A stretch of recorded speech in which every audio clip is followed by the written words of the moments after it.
Hello students, मैं आपका Vikesh sir. आज मैं आप लोगों के सामने आज़ादी कविता जो कि पार्ट 7 है हिंदी का, उसका प्रश्न उत्तर मैं यहाँ लाया हूँ। पहला जो क्वेश्चन है, आज़ादी कविता के कवि का नाम क्या है? तो आज़ादी कविता के कवि बालचंद्रन चुल्लीकार जी हैं।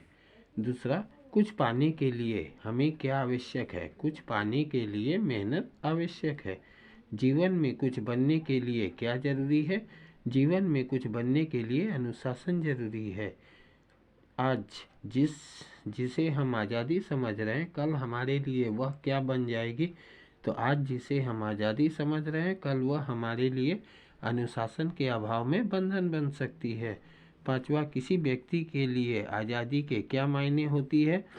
तो इसका उत्तर है, हर किसी के लिए आज़ादी के मायने अलग अलग होते हैं, परंतु ज़्यादातर लोगों के लिए आज़ादी के मायने उन्हें स्वतंत्र छोड़ देना, कोई रोक टोक न करना, किसी प्रकार का बंधन न होना इत्यादि होता है।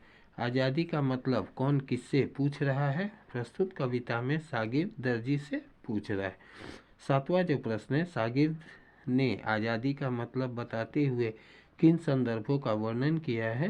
तो इसका उत्तर, कवि आज़ादी के प्रति जिज्ञासा रखते हुए अपने गुरु से पूछता है कि चारागाह में नन्हे से बछड़े द्वारा उछल कूद मचाना अर्थात उच्छृंखलता का नाम आज़ादी है, या असंभव समझे जाने वाले काम को पूरा करना आज़ादी है?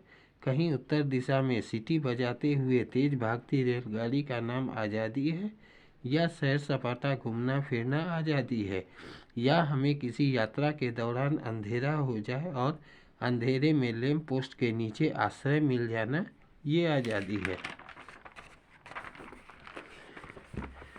इसके बाद 8वां नंबर, कविता के अनुसार हमारे समाज में आज़ादी को किन संदर्भों में देखा जाता है?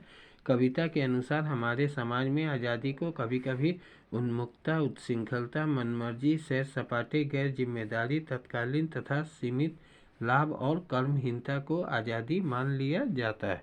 शागिर्द के प्रश्न पर दर्जी ने क्या उत्तर दिया?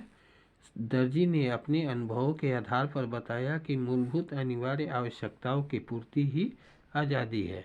मूलभूत ज़रूरतें जैसे रोटी, कपड़ा और मकान, भूखे को खाना, प्यासे को पानी, ठंड से पीड़ित के लिए ऊनी वस्त्र, थके मांदे के लिए बिस्तर ही आज़ादी है। 10वां प्रश्न जो है, जीवन को स्वस्थ और सुंदर कैसे बनाया जा सकता है? ज्ञान, कर्म और बलिदान के समन्वय से जीवन को स्वस्थ व सुंदर बनाया जा सकता है। अज्ञानी के लिए आज़ादी क्या है? अज्ञानी के लिए ज्ञान प्राप्ति ही आज़ादी है। कर्मठ किसे कहते हैं? ज्ञान को कर्म में बदलने वाले को ही कर्मठ कहा जाता है। नन्हे से बछड़े द्वारा उछल कूद मचाने से कवि का क्या आशय है? उन्मुक्त और उच्छृंखल होना। अंधकार से प्रकाश की ओर उन्मुख होने का आशय है। अज्ञान से ज्ञान की ओर जाना। आज़ादी का मतलब है अनिवार्य आवश्यकता की पूर्ति।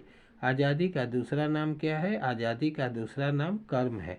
आज़ादी का संबंध किससे है? आज़ादी का अर्थ उच्छृंखलता, दुस्साहस, अवसरवाद या संकीर्ण सुख नहीं, बल्कि आज़ादी का संबंध श्रम, त्याग और बलिदान से है। जो कपड़े नहीं सिएगा पंक्ति किसकी ओर संकेत करती है? कर्तव्य पालन करने की ओर। दर्जी के अनुसार आज़ादी को भोगने का अधिकार किसे होना चाहिए? जो निरंतर कर्म करता है। आज़ादी कविता मूल रूप से किस भाषा में लिखी गई है? आज़ादी कविता मूल रूप से मलयालम में लिखी गई है। आज़ादी कविता का हिंदी अनुवाद किसने किया है? इसका हिंदी अनुवाद असद जैसी ने किया है। धन्यवाद।